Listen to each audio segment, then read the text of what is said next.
মাখানা শরীরের পক্ষে ভীষণ ভালো, আর মেয়েদের জন্য তো বিশেষ করে। ডাক্তাররাও আজকাল জলখাবারে মাখানা খেতে ইচ্ছে বলছে, যে স্ন্যাক্সের জায়গায় সন্ধেবেলায় পাতে রাখুন মাখানা। তো চলুন ফটাফট বানিয়ে নিই, আমার আজকে খুব খেতে ইচ্ছে করছিলো দুপুর কিছু একটা চটপটা, তো মাখানা দিয়েই বানিয়ে ফেললাম। মাখানাগুলোকে আগে ড্রাই রোস্ট করে নিয়েছি, যতক্ষণ না ওটা মুচমুচে হবে হাত দিয়ে দিয়ে ভেঙে ভেঙে দেখতে হবে। মাখানা ড্রাই রোস্ট করে রেখে দিয়েছি।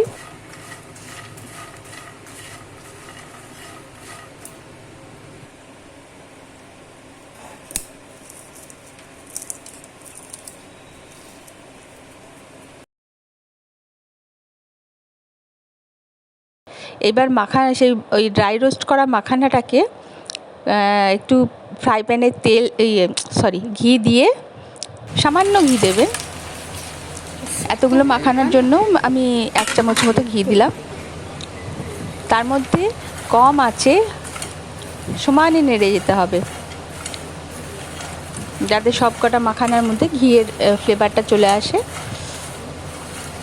ঘিটা না দিয়েও আপনারা করতে পারেন, কিন্তু ঘিটা দিলে একটু ওটা টেস্টটা ভালো হয় আর কি। এর মধ্যে গোলমরিচের গুঁড়োও দেবো লাস্টে। তো সব কিছুই হেলদি আর কি।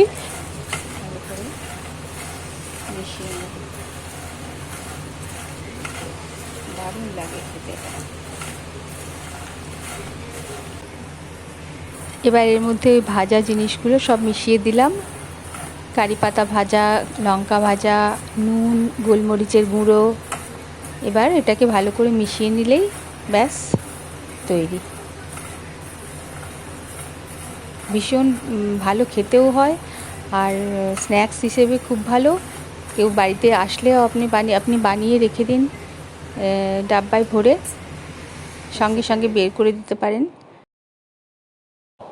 ব্যাস এবার রেডি। এবার নিয়ে বসে পড়ুন এনজয় করতে।